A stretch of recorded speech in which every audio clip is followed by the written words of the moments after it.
আমাদের উভয় শিল্পীর বন্দনা প্রার্থনা গান শেষ হয়ে গেল। কমিটির পক্ষ থেকে খুব চমৎকার একটি পালা আমাদেরকে দিয়েছেন, যে পালাটা প্রত্যেকটা দরবারের জন্য চমৎকার একটি পালা। সেই পালাটি হলো গুরু এবং শিষ্য। আমাকে দেওয়া হয়েছে শিষ্যের ভূমিকা, আমার মা জননী গান করবে গুরুর ভূমিকায়। আসলে যিনি প্রকৃত গুরু তাকে গুরুর অভিনয় মন্ত্রটায় মানায়।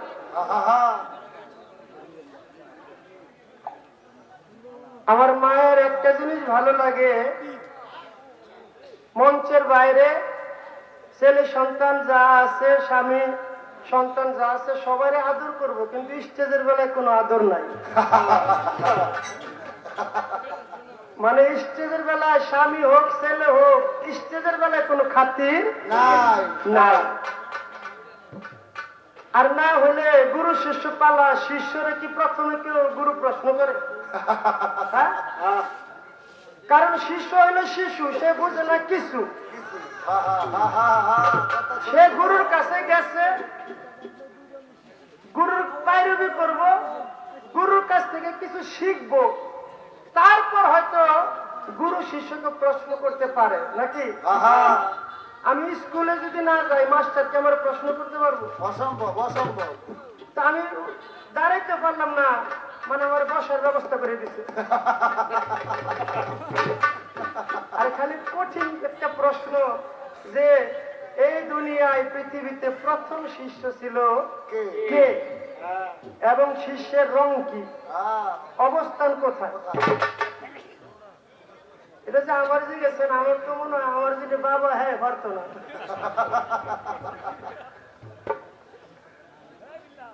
কিন্তু গুরুর যদি দয়া থাকে শিষ্যের প্রতি, তাহলে এটা কোনো ব্যাপারই না নাকি? না না না, কথা সত্য। কিন্তু গুরুর দয়া থাকতে হবে, কারণ গুরুর সাথে আপনি যদি পালা করতে যান, আসলে গুরুর সাথে তো কোনো পালা চলে না।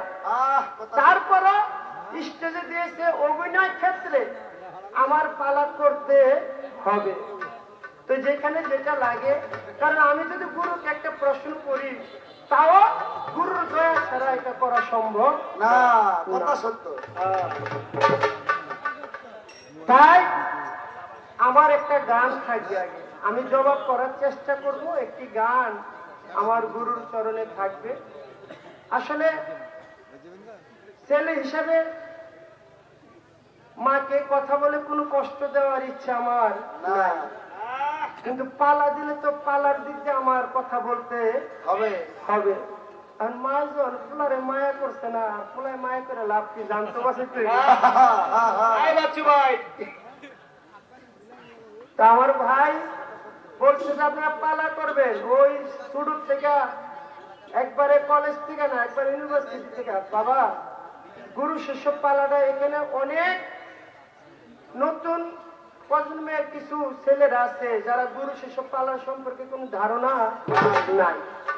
আপনি যে কোনো একটা জিনিসই শুরুটা তো আমার করতে হবে, শুরু করার পরে সেটা উপরে ওঠার একটা লাইন থাকে। শুরু না করে যদি গাছের গোড়ায় না গিয়ে যদি আগায় উঠতে যাই, তাহলে তো পড়ে যাওয়ার ভয়টা থাকে। তো আমার একটি গান থাকবে আমার গুরুর চরণে, কারণ এই গুরু শিষ্য পালাটার অনেক মানুষই গুরু শিষ্য। কারণ কি বলে, আমার বাবা আছে, মা আছে, সবকিছু আছে, কিন্তু আমি গুরু ধরবো কিসের জন্য, এরকম কথাটা থাকে না অনেকে? অনেকের মনে এই প্রশ্নটা থাকে, কিন্তু বলার মতো সুযোগ নাই। আপনাদের হইয়া, এখানে যারা আছেন আপনাদের হইয়া আমি আমার মাকে জিজ্ঞেস করব, এটা হলো একটা পালার জন্য আর কি। সেই জিজ্ঞাসাটাই আমার মা খোলাসা করবে, যেন সামনে যারা মুরিদ হয়ে নাই তারাও যেন মুরিদের প্রতি একটা আগ্রহ বাড়ে। একটা গান আমি আগে রাখি, আশা করি সুযোগ করে দেবেন। হ্যালো হ্যালো হ্যালো,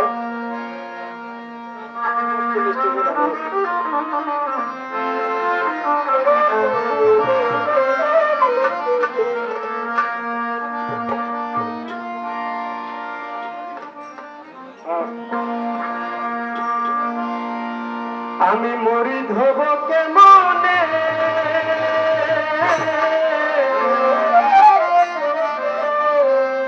গুরু পীর মুরিদি আছে কোনখানে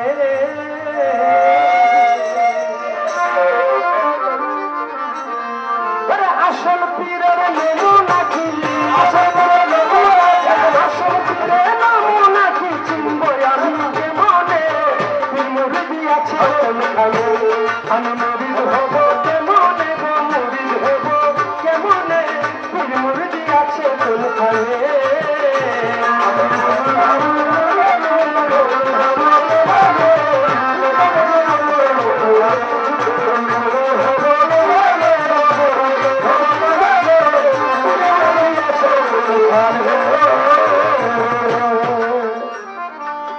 কারণ আমি গানের সাথে কথাটা আমি শেষ করে নেব গানের ভিতরে বলা হয়েছে আমি মুরিদ হব কেমনে পীর মুরিদি আছে কোনখানে আসল পীরের নমুনা কি চিনব কোন প্রমাণে বাবা বর্তমানে নকল দিয়ে সব বুঝা হয়ে গেছে আসল চিনাটা খুব কঠিন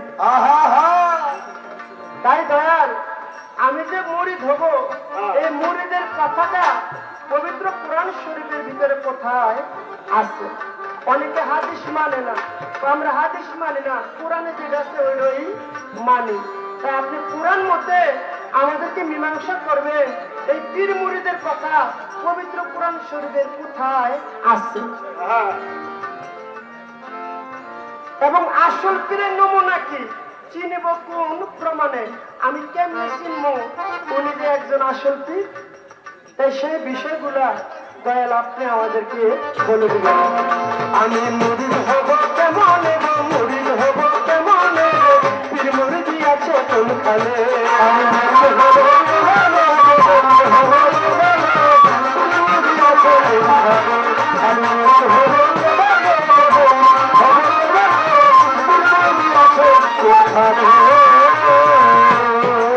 সবাই আল্লাহর হুকুম মানিলাম মা বাবার সেবা করিলাম মাস্টার মতো তুমি মালিক আমি হই গোলাম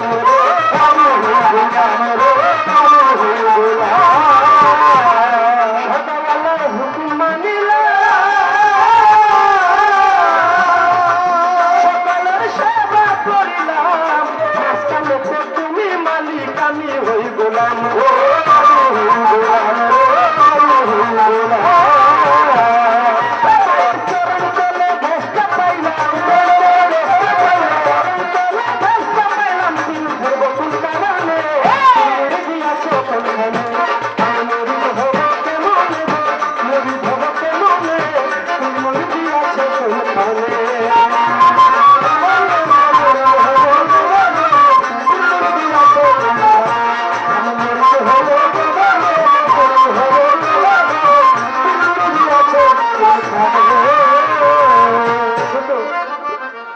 গানের ভিতরে বলা হয়েছে সদাই আল্লাহর সেবা করিলাম আমি আল্লাহর হুকুম মানিলাম মাঝখানেতে তুমি মালিক আমি হই গোলাম আল্লাহ তাআলা আমাদেরকে সৃষ্টি করেছেন সকল রূহকে একসাথে সৃষ্টি করেছেন আচ্ছা বাবা আমারে দেখতে মানুষ আমার চোখ আছে কান আছে নাক আছে মুখ আছে হাত পা সবকিছু আছে আমার গুরুরও একই সবকিছুই আছে আমার হাত পা আছে গুরুর হাত পা আছে আমি বিয়ে শাদী করি আমার গুরু বিয়ে শাদী করে 2 দিন পরে আমার গুরু চলে যায় আমিও চলে যাই এই যে সবকিছু দেখতে সমান সমান কোন জিনিসটা আমার থেকে গুরুর বেশি যার কারণে আপনি হলেন গুরু আপনার থেকে কোন জিনিসটা আমার কম যার কারণে আমি শিষ্য আস্তে যদি দেখতাম আমি 10 মাস 10 দিন মায়ের গর্ভ থেকে দুনিয়ায় আইছি আমার গুরু এমনে আসে না তাহলে বুঝতাম আমার থেকে গুরুর আলাদা একটা ভিন্ন আছে তাহলে আমি যদি দেখতাম বড় একটা তাল গাছ পাইরা গুরু বাইরেছে তাহলে বিশ্বাস করতাম যে গুরুর একটা আলাদা পাওয়ার আছে সবকিছু যদি একই রকম হয় তাহলে আপনি গুরু হইলেন আমি শিষ্য হইলাম তার কারণটা কি সদাই আল্লাহর হুকুম মানিলাম, সমাজের সেবা করিলাম, মাঝখানে তো তুমি মালিক আমি হই গোলাম। মায়ের চরণ তলে ভেস্ত পাইলাম, পীর ধরব কোন কারণে? আমি যদি সবার সাথে মিলে চলি, মায়ের চরণে যদি আমি জান্নাত পাই, তাহলে আমার পীর ধরার কি কোনো দরকার আছে কিনা? এই কথা হলো, যারা পীর ধরতে চায় না তাদের একটা মন ধরা কথা যে মা বাপ থাকলে তো চলে, আবার পীর ধরন লাগে নাকি? মা বাপ থাকার পরও কি পীর আমার ধরতে হবে? এই বিষয়টা দয়াল আপনি একটু ভেবে দিবেন।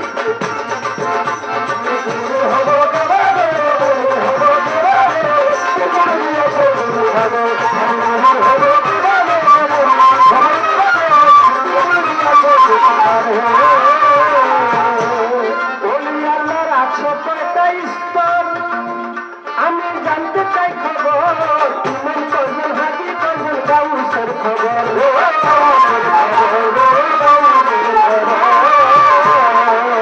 আল্লাহর আছে কয়টা স্তর,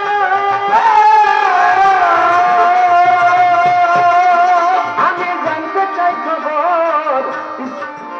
ওরে ইমান কজন হাজি কজন গাউসের খবর।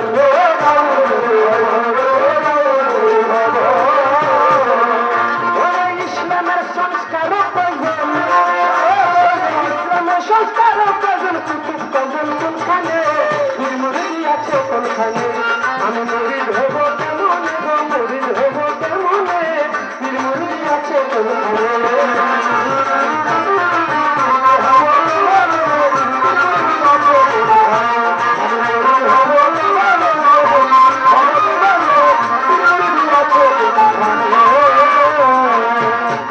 বায়াতের অর্থ কি বা হয়? বায়াত কত প্রকার হয়? বায়াতের জুয়ান কি জানতে ইচ্ছা হয়?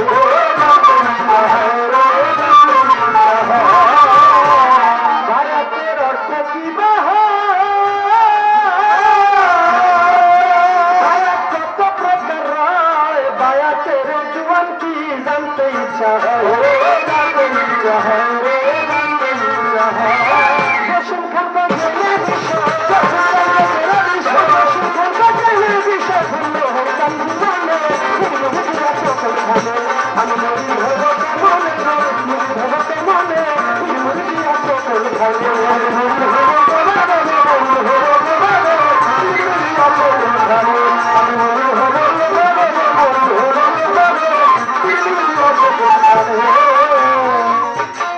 বলা হয়েছে বায়াতের অর্থ কি বা হয়?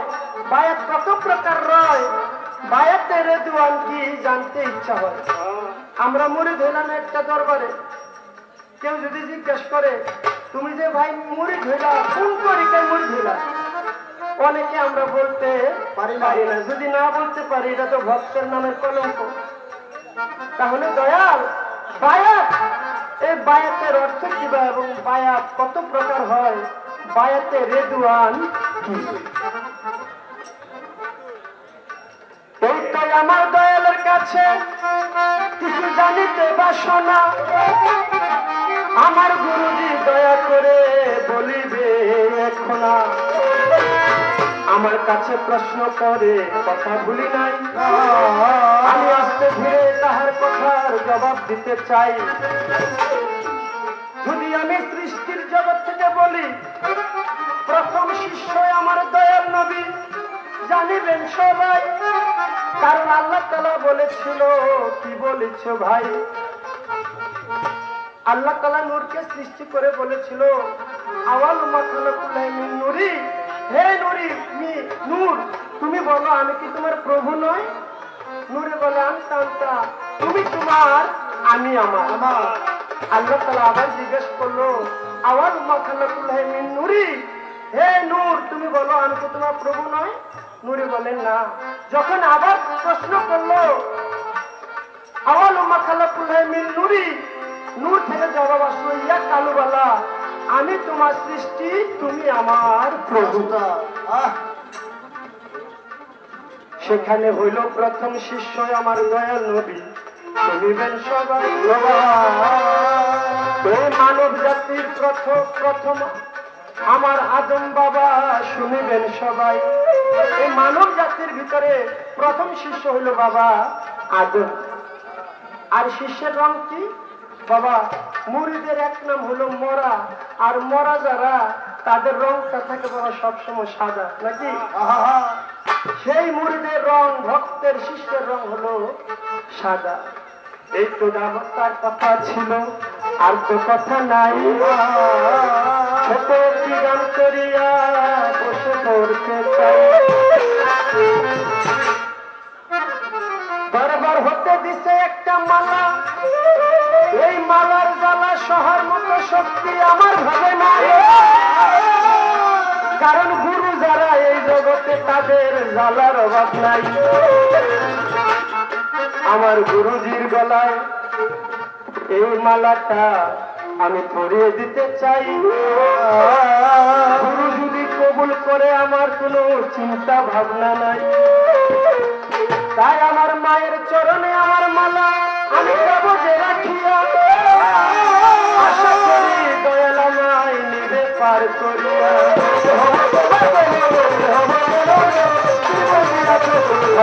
আমি বলি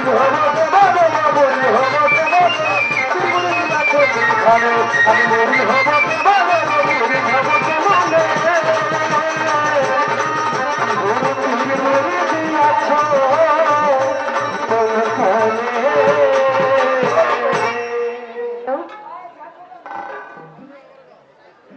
গুরু শিষ্য পালা নিলে একটা আনন্দ থাকে অন্তরে দিলে।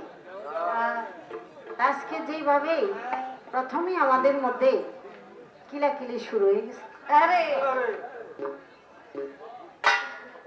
আমি একটু বোঝাবার জন্য আসলে পালাটা করতে হলে একটু জাগ্রত হয়ে করতে হবে,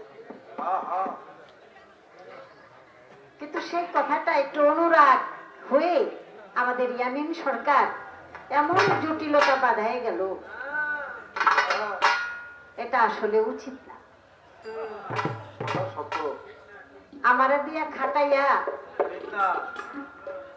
আমারে কষ্টের মধ্যে পাঠাইয়া আপনার কতটুকু আনন্দ লাগবে আমি জানি না। আমার মেয়েটা বলে, আম্মা ছোটবেলা আপনার সাথে পারতাম না, আপনি হাঁটতেন আর আমি দৌড়াইতাম, আর এখন আমি হাঁটি আর আপনি দৌড়ান। এরকম হয়ে যায় না? এরকম কিছু হয়ে যায়। আমার কথায় বলে, যৌবন যার যুদ্ধে যাওয়ার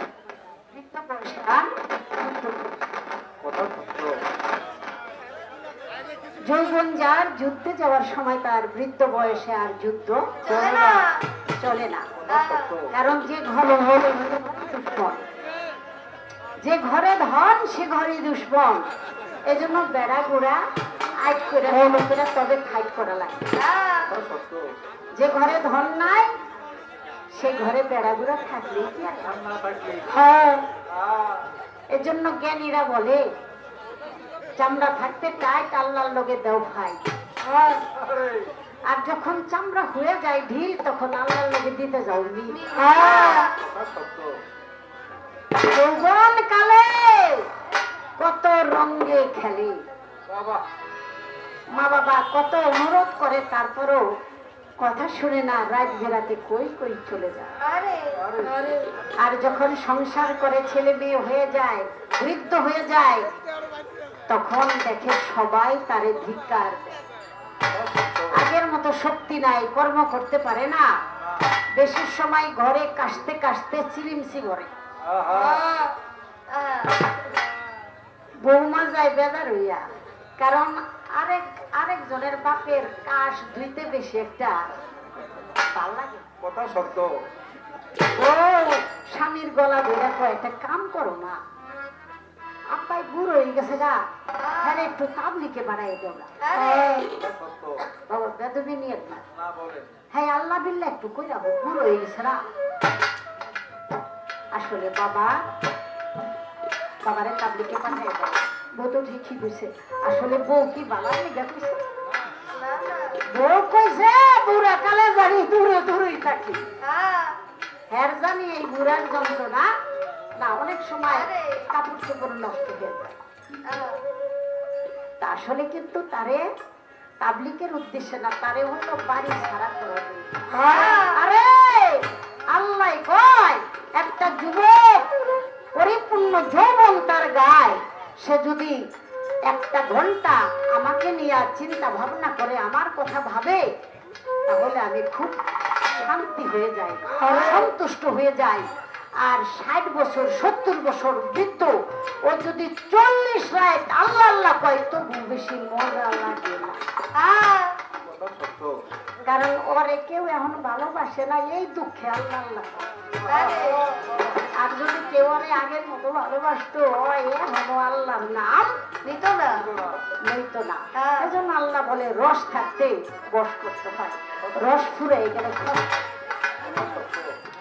আর আরেকটা কথা বলে না, বলা হয় যৌবন কাল এইটাই হলো মূলের কাল।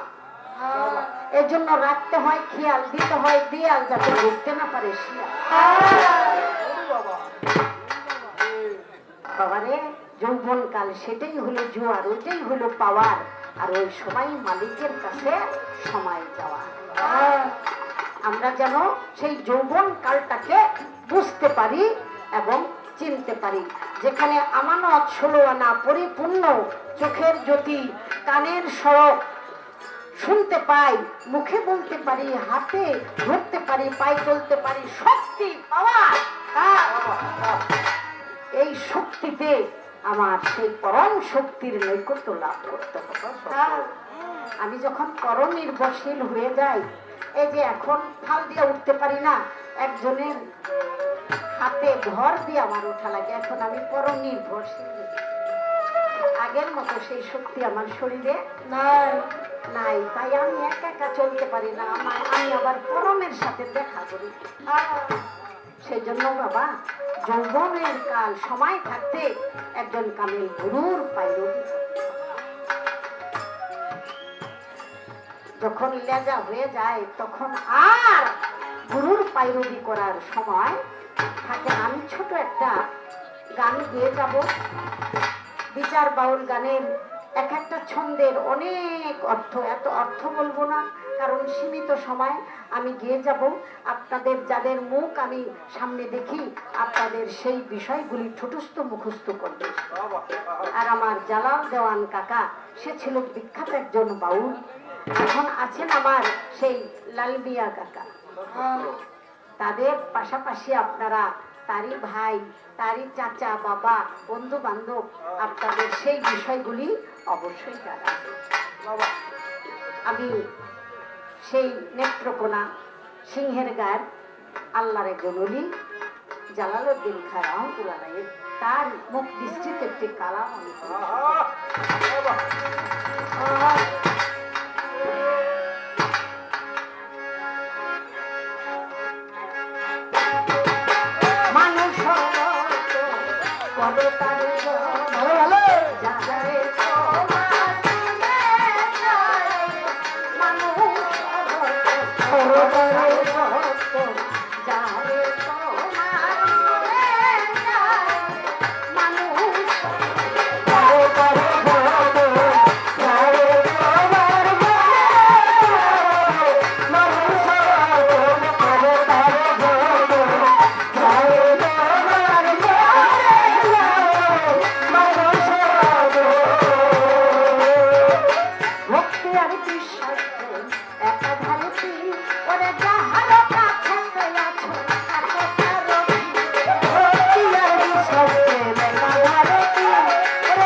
জানলে কবি শোনা যায় বন্ধুরে বলবি যে কোথাও তোরাত নেই তার ওরে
যারে তোমার মনে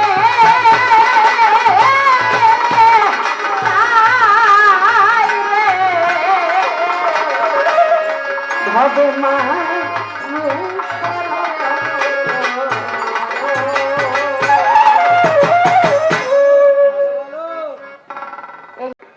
অনেকগুলি ছন্দ, তো প্রত্যেকটা ছন্দের যেই ভাবধারা সেটা মোটামুটি আপনারা বুঝেছেন। প্রত্যেকটা ছন্দ আত্মতত্ত্ব বর্ণনা করা হয়েছে। বলা হয়েছে যে নরকের রাস্তা দিয়ে স্বর্গে চলে যাও, অমর হবার ইচ্ছা থাকলে মরণ ওষুধ খাও। যে রাস্তায় পিছনে পাও উঠিয়া দাঁড়াও সেই জায়গায়। বারবার যদি তুমি সেখানে পিছল খেয়ে পরাজয় হও তাহলে দাঁড়াবা কখন? তুমি খেয়ে পড়ে যাও তাই তো তুমি মরে যাও। মরার তো আর বাসন থাকে না, মরাই তো আর খারাইতে পারে না, প্রতিষ্ঠিত হতে পারে না, আর মরার সাথে কোনো সম্পর্ক নাই। কোন মরা? ওই যে তুমি ক্ষণিকের আনন্দ বসে তুমি বারবার সেই পিছল খেয়ে মরে যাচ্ছ। সেই পিছল ঘাটে তুমি দাঁড়াও উঠে। আমার মালিক দাম সাহেব বলছে না, সরলে গরল মিশে না, সরল হয়ে আছে দুধে, তার সাক্ষী আছে দুধের ভাণ্ড উপরে ভাসে মাখন। দুধের মধ্যে থেকে ছানা মন্থন করে যখন দুধ থেকে ছানা বাছট করে নিয়ে আসবে, সেই ছানা মাখন শতবার চুবাইলে আর নিচে নাবে না।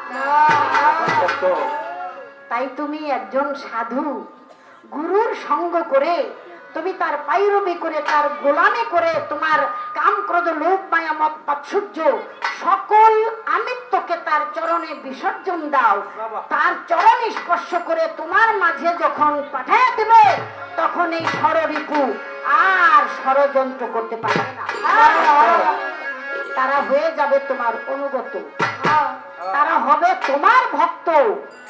গুরুর সঙ্গ করে স্পর্শ পেয়ে তোমার মধ্যে প্রবেশ করেছে। এখন আর ষড়টি রিপু ষড় পশু তারা আর তোমাকে যন্ত্রণা দিতে পারবে না, তারা তোমার অনুগত হয়ে গেছে। এখন তোমার কথা পশু শুনবে, তুমি আর শুনবে না। এটার নামই হইল গুরু ধরা। কাম ক্রোধ লোভ মায়া মত মাৎসর্য এই 6টা ঋতু আমাকে সদা সর্বদাই অন্ধকারে নিমজ্জিত, মনুষ্যত্ব বিবর্জিত, আর এই দেহ ঘরের মধ্যে বাহাদুরি করে ইবলিস শয়তান, যার মধ্যে শুধু অহংকার আর অহংকার। যেই ঘরের মধ্যে শয়তান, শয়তান কিন্তু মরা। আল্লাহ বলেন সর্বপ্রথম আমি যাকে মেরেছি তার নাম হলো আজাজিল শয়তান। এটা কেমন মরা? এটা হলো ধর্মে মরা। আর কেন আল্লাহ মেরেছেন? আল্লাহ রাগ করেছেন। আল্লাহ কেন রাগ করেছেন? আল্লাহর সাথে নাফরমানি করেছেন। কি নাফরমানি করেছেন? আল্লাহ বলেছেন আমার প্রতিনিধি আমার আদমকে তোমরা সেজদা করো। বলেছিলেন না? আমার আদমকে তোমরা সেজদা করো। এক বাক্যে সবাই সেদিন সেজদা করেছে। আর মুকরুম আবিদ বলেছে, হে পাক পরওয়ারদিগার, আমি 9,80,000 মতান্তরে 80,000 আমি ইবাদত করেছি আপনার। আদম সে কয়দিন ইবাদত করেছে? তার মধ্যে গুমান, অহংকার, ইবাদতের আল্লাহর কাছে বলতেছে সে কয়দিন ইবাদত করছে, আমি কেন সাজদা করবো? সে কোন গুণে আমার চেয়ে বড়? আরে আল্লাহকে শিখায় আদম ছোট আর ইবলিস হলো বড়। এটা আল্লাহরে শিখাইছে, আল্লাহ যেমন জানে না। কি বাবা, যখন হযরত ইব্রাহিম খলিল আলাইহিস সালাম, ইব্রাহিম খলিল আলাইহিস সালাম, তাকে যখন অগ্নিতে নিক্ষেপ করবে, এমন সময় খোদার জিব্রাইল বলে, ওগো খলিল, ইব্রাহিম খলিল, আপনি তো খলিল, আল্লাহর একজন দোস্ত, তাই আল্লাহর কাছে আপনি একটু সাহায্য চান, আল্লাহ আপনাকে সাহায্য করবে, আপনি চান। সেদিন ইব্রাহিম খলিল কি বলেছিলেন? বলেছিলেন, ওরে জিব্রাইল, আমার খোদাই কি চোখে দেখে না? ওই আমার খোদাই কি চোখে দেখে না? আমার খোদাই দেখতেছে না? হ্যাঁ নদীরে কি করতেছে? হ্যাঁ দেখা যদি সহ্য করে তাহলে আমার হেডা শয়তান আমি কেনা? হ্যাঁ যদি আমার জ্বালাই তাহলে জ্বালাই বই আমার আনন্দ, আমি আবার কেন? এটাই তো প্রেমিক, এটাই তো প্রেমিক। হ্যাঁ দেখা যদি আমার জ্বালাই তাহলে এইটাই আমার জন্য ফুলের মালা। কারণ আমি তো তারে ভালোবাসি, সে কি আর আমার কম ভালোবাসে? আমারও সে ভালোবাসে। প্রেমের কথা কিন্তু এখানেই চলে আসে। তাই আল্লাহ বলেছিলেন, এই মাকরুম, আমার প্রতিনিধি আদমকে সাজদা করলে আমাকে সাজদা করা হয়, আমি সন্তুষ্ট হই। আবার বিতর্ক তুললো না আল্লাহ। আপনি আবার বিবেচনা করে দেখুন, আমি কেন মাটির আদমকে সাজদা করবো? আমি নিজের হাতে সেই মাটিটা বাড়াইছি, আমি কেন চেষ্টা করব? আবার আল্লাহ বলে, ওরে নাফরমান, করেছিস তুই অপমান। আমি তোরে না চাইতে দিয়েছিলাম পুরস্কার, আমার প্রভুত্ব, আমার সেই অভিভাবকত্বকে করেছিস অস্বীকার, তাই আমি এবার করলাম তোরে তিরস্কার। আমি আমার ফেরেশতার পবিত্র দপ্তর থেকে তোরে করলাম বহিষ্কার। কথা সত্য। যেহেতু তুই করছস আমারে অস্বীকার, আমার আদম রে তুই সম্মান করস না। সাজদা মানে সম্মান কি? আল্লাহর হুকুম পালন করা। তাই সর্বপ্রথম এই আদমকে সাজদা না করিয়া মুকরুম আবিদ এত ইবাদত করার পরেও আল্লাহ তাআলা তাকে বলেছে, তোকে আমি তাড়িয়ে দিলাম আমার সৃষ্টির রহমতের দপ্তর থেকে, এবার তুই ঘুরে বেড়া, এখানে খুশি সেখানে যা, কোনো কুল কেনারা পাবি না। কথাই বলে না বাবা, যেই নৌকার মাঝি নাই সেই নৌকা এই মোড়ার থেকে ধাক্কা খায় ওই মোড়া যায়, ওই মোড়ার থেকে ধাক্কা খায় ওই মোড়া যায়। যেই নারীর বিয়ে হওয়ার পরে স্বামীর বাধ্য না, স্বামীকে মান্য করে না, যেখানে সেখানে স্বেচ্ছাচারীর মতো চলে, তার চরিত্রটা সেই অবস্থা। কি অভিভাবক শূন্য, যার জীবনে জবাবদিহিতা নাই, তার জীবনটা ইবলিসের জীবন। তাই আমি আপনাকে কথা বলার চেষ্টা করতেছি, এই জন্যই আমি বললাম যে এই শয়তানকে যদি তাড়াইতে হয় তাহলে একজন কামেল মুর্শিদের কাছে যাইতে হবে। মুর্শিদের চরণে যখন আপনি নিজেকে পরিপূর্ণভাবে আত্মসমর্পণ করবেন, তখন ওই মস্তিষ্কের ভিতরে শয়তানের নাফরমানি, অবাধ্য এবং সেই বেয়াদবি, অসুয়া চরিত্র সেগুলি দূরীভূত হয়ে যাবে। এমন কোন জায়গা নাই যেখানে মাকরুম সাজদা করে নাই। একমাত্র বাকি আছে শুধু আদমের পায়। ও বাবা, বাবুল্লাহ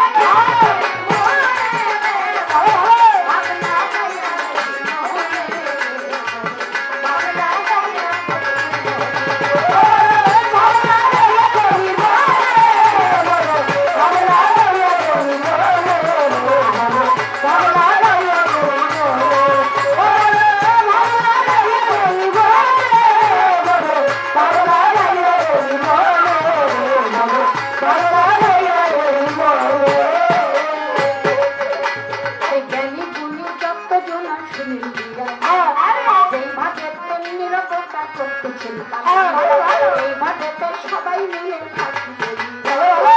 আমাদের মনের কথা বলা যাবে, সবাই মিলে বসে বাবা করলে সকলের দোয়া পেলে হবে গান গাওয়া।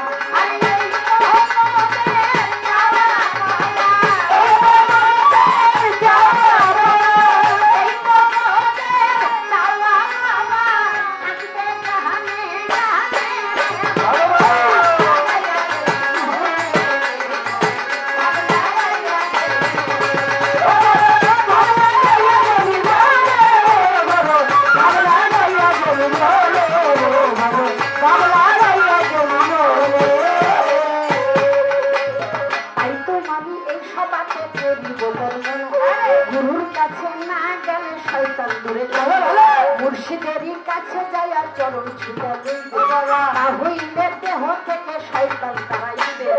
এই দেহেতে মরা শয়তান থাকবে যতক্ষণ, আল্লাহর ইবাদত ততক্ষণ হবে না কখন। দেহের মধ্যে শয়তান লইয়া করলে ইবাদত, আর সেই ইবাদত এই জগতে করিবে বরবাদ। ওরে শয়তানকে তাড়াইবে চাইবে,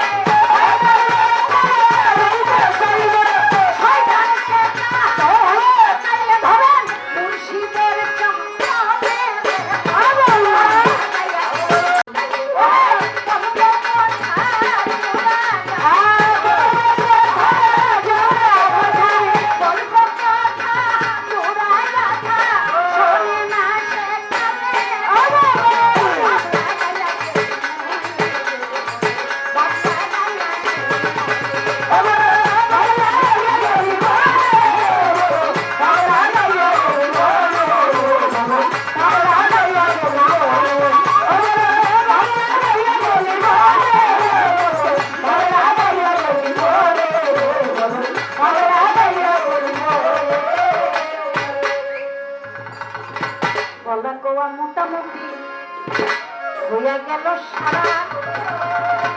আরো কিছু কথার মধ্যে দিয়া গেছে না, আরে আমি ধরব গুরু আমায় বলে গেল সে, ওরে সেই কথাটা বলার আমার ইচ্ছা যাচ্ছে।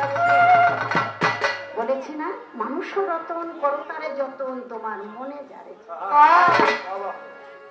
আমি আপনাকে বলবো না, আমাকে আপনি ধরেন, কারণ গুরু জগৎটা হইল প্রেমের জগৎ। মানুষও বানাইছে আল্লাহ প্রেমের কারণে, প্রেমের ডুরি বান্ধরে আল্লাহর নাম অদূত, অর্থাৎ প্রেমময়। আল্লাহ তাআলা প্রেমের জন্য দুনিয়াটা সৃষ্টি করেছে। আর আপনার অন্তর যার প্রতি ভালোবাসা জাগে, যাকে আপনার ভালো লাগে, আপনি একদিনে চলে যান না, আপনি আসা যাওয়া করেন। আপনার যদি তার জন্য পরাণটা পড়ে, তারে যদি দেখার জন্য আপনার অন্তরটা ব্যাকুলতা ভাব প্রকাশ করে, তাহলে আপনি তার কাছে যাবেন। আপনার মুক্তি আপনি চাবেন না কি বাবা? তাই তো, আপনার ভিতরে কি অভাব, আপনার মুক্তি আপনি যদি না চান, তাহলে আরেকজনের জোরাজুরি করে কোনো কাজ হবে না, হবে না। একটু দেখা সাক্ষাৎ করেন, আসা যাওয়া করেন। কোথাকার একটা ছেলে, কোথাকার একটা মেয়ে, তাদের বিয়ে হয়, তারপরে একটু নজর সুনজর হয় না? আগে দুইজন দুইজন দেখতো, আয়নায় দেখতো। কথা সত্য। যে বেশি লজ্জা লাজ লজ্জা ছিল, আয়নার মধ্যে দেখা দেখি হতো। ওই দেখা দেখির মধ্যে কিন্তু একটা প্রেম জাগ্রত হতো। কথা সত্য। একটা দুনিয়ার বিয়ে শাদীর মধ্যে 3 বার করে কবুল বলতে হয়, কথা সত্য। তাই না? 3 বার করে কবুল বলতে হয়।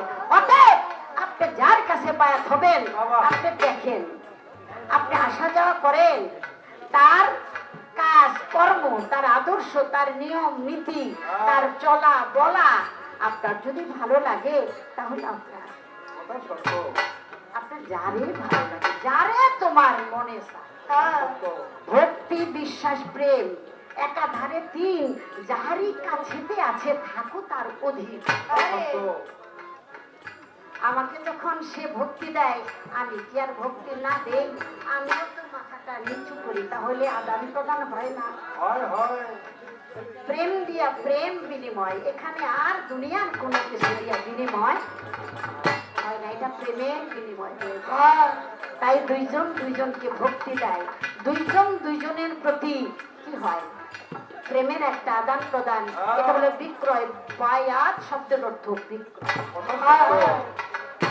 ভক্তে দেয় ভক্তি, তার কাছ থেকে কি হয়? বিশ্বাস, ভক্তি, প্রেম। সে বিনিময় কি পায়? মুর্শিদের 2টি চরণ। কথা সত্য। আচ্ছা,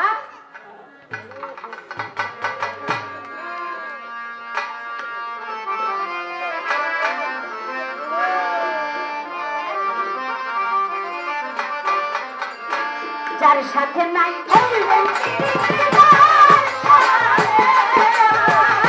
যার সাথে নাই জানো না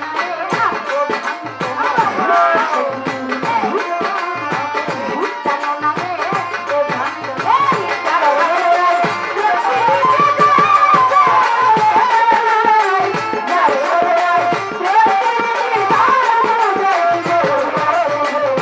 জানো না রে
যাবতীয় কাকা জাজি দরবারের পক্ষ থেকে আমাকে 1000 টাকা দোয়া স্বরূপ উপহার করেছে।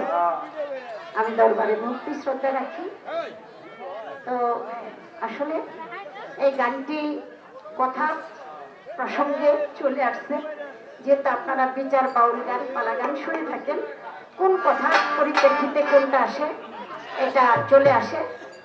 আমি বলেছি যে পবিত্র কোরআনে সূরা ফাতিহার মধ্যে ফাতহা বা ফাতহি বলা হয়, এটার মধ্যে কিন্তু বায়াত সম্পর্কে করা হয়েছে। একটা আয়াত যেমন আমরা বলে থাকি, ইনাল্লাযিনা ইউবাইয়ুনাকা ইন্নামা ইউবাইয়ুনাল্লাহা ইয়াদুল্লাহি ফাওকা। আল্লাহ বলেন, হে আমার মুহাম্মদ, হে আমার দোস্ত, যারা আপনার হাতে হাত রেখে বায়াত গ্রহণ করিতেছে, আপনি তাদেরকে বলে দিন ওই আপনার হাতের উপরে আমি আল্লাহর হাত।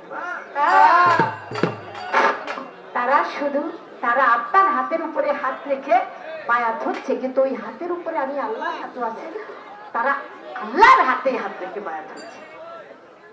এটা হলো পবিত্র কালামের মধ্যে। আর সেই গাদিরে খুমে 18ই জিলহজ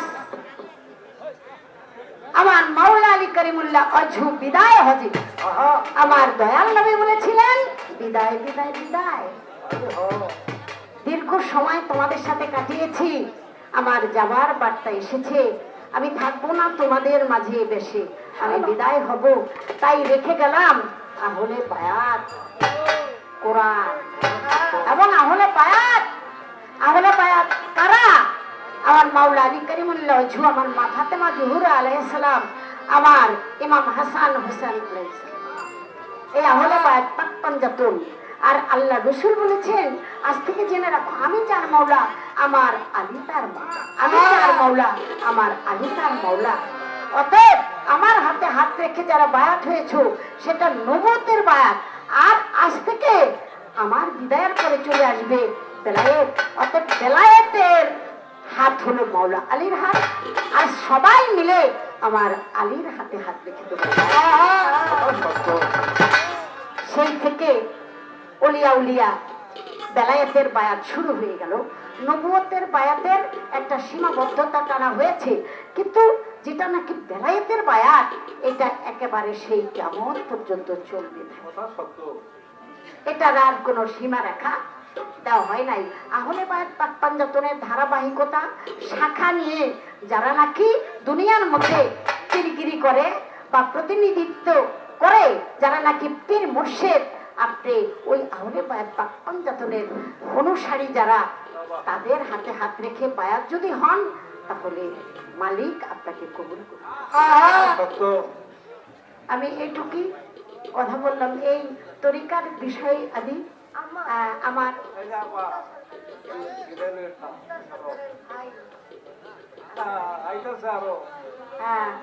আমাদের মুক্তা সরকারের ভাই এসাক ভাই, সে আমাকে ও ব্যয় করে সে আমাকে 1000 টাকা উপহার দেয়। আমরা কি দোষ করলাম? পরে পরে আমরা পায়া লই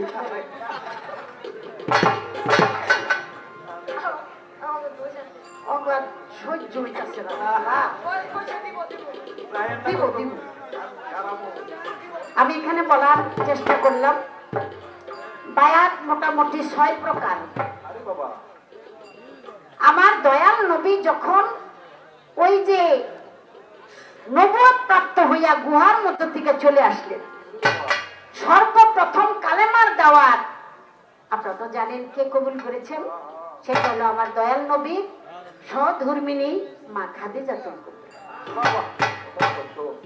এজন্য তিরালির ঘরে একটা কথা আছে, জাগে তোমার পরিবার বর্গকে বায়াত করো। এটা হলো বাহ্যিক জগতের কথা। আর ভিতরের ওই যে বলেছি যে 6টা চরিত্র, 6টা স্বভাব, 6টা রিপু, এই রিপুগুলিকে আগে নিজের মুরিদ বানাইতে হবে, অর্থাৎ অনুগত বানাইতে হবে। সর্বপ্রথম কালেমার স্বীকৃতি দিয়েছেন আমার খাদিজাতুল কুবরা নারীদের। আর ছোট ছোট অল্প বয়সের মধ্যে আমার মাওলা আলী করিমুল্লাহ ওয়াজহু আলাইহিস। আর মুরব্বীদের মধ্যে ছিলেন হযরত আবু বকর সিদ্দিক রাদিয়াল্লাহু তাআলা আনহু।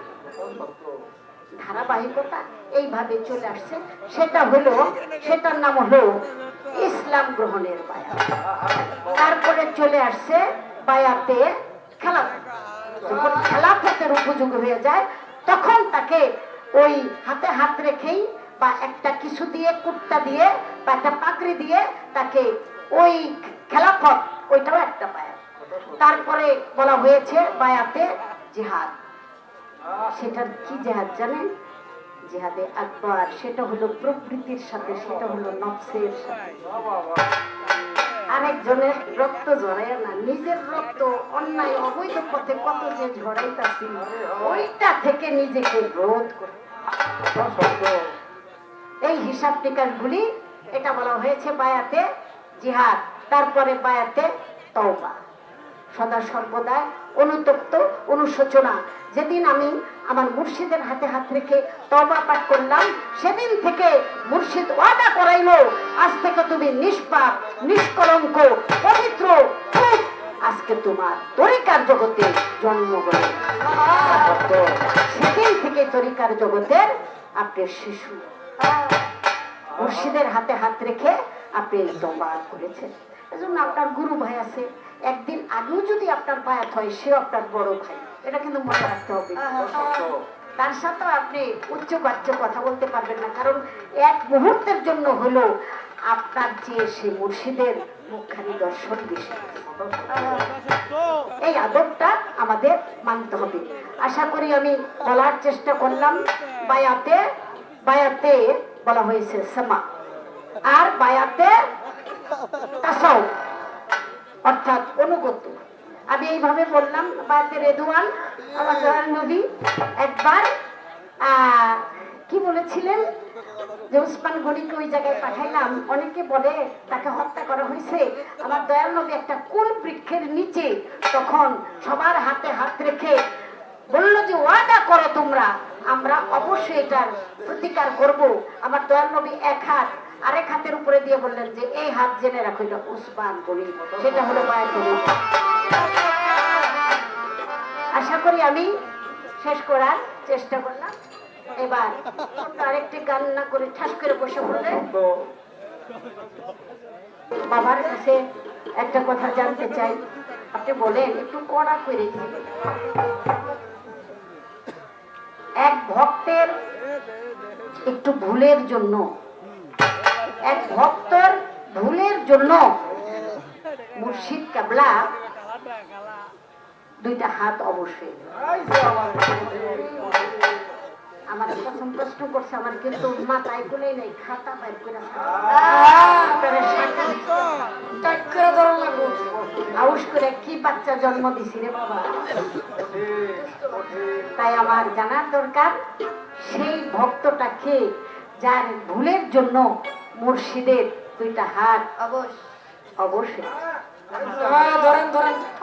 বেশি দিনের জন্য না, অল্প সময়ের জন্যই। তারপরও ভক্তেরই এই কথার ভিতরে অনেক ভক্তের শিক্ষা চলে আসে। দেখি আমার বাবাজি কি মীমাংসা।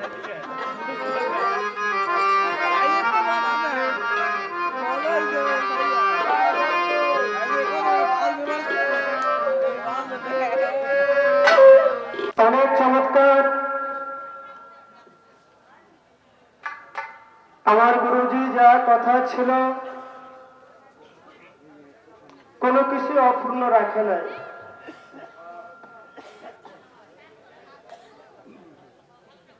জবাব করে একটি কঠিন করে প্রশ্ন আমার কাছে রাখলেন। মারাত্মক একটি প্রশ্ন। কারণ বাবা, যারা গুরু যারা কথা বলে তাদের সহজ কথাটাই শিষ্যের বুঝতে খুব কষ্ট হয়। আর গুরু যদি বলে কঠিন করে প্রশ্ন করবো, তখন কি আমার জানার থাকে? সহজ কথাটা আমি বুঝি না। যখন গুরু কঠিন করে বলে তখন তো আমার কিছু থাকে না। তারপরে গুরু যদি দয়া করে ভক্তের বাসরে আসে, তাহলে ওই না জানা কথাটাও গুরুর দয়ায় ভক্ত জেনে যায়। তো একটি গান আমি আগে রাখবো, কারণ বাবা প্রথম যে প্রশ্নগত গানটা ছিল, যারা আপনি মুরব্বী বাবা যারা এখানে আসেন, যারা আমার মায়ের গান অনেক আগে থেকে শোনেন, আমি যদি বলার একটা সুযোগ করে না দেই, মায়ের তরে একে বলার কোনো সুযোগ পাবে না। যার কারণে প্রশ্নগত গানটা আমার প্রথম ছিল। তাই এখন একটি গান আমি রাখবো। আমার এই গানটা হলো, আগে ছিল শিষ্য পদের গান, কারণ শিষ্য যদি সবসময় থাকি, ভক্ত হওয়ার আর সময় আমি পাবো না। দয়ালের দরবারে আসছি, কারণ শিষ্য থেকে ভক্ত হওয়াটা খুব কঠিন, আর যে ভক্ত হতে পারছে তারই মুক্তির ব্যবস্থা হয়েছে। তাই আমি আমার দয়ালের কাছে একটি আরবি গান আমি রাখবো। দয়াল যেন আজকে যার নামে অনুষ্ঠান, দয়াল বাবা মিয়া পাগলা ফকির, ভক্তের হইল আর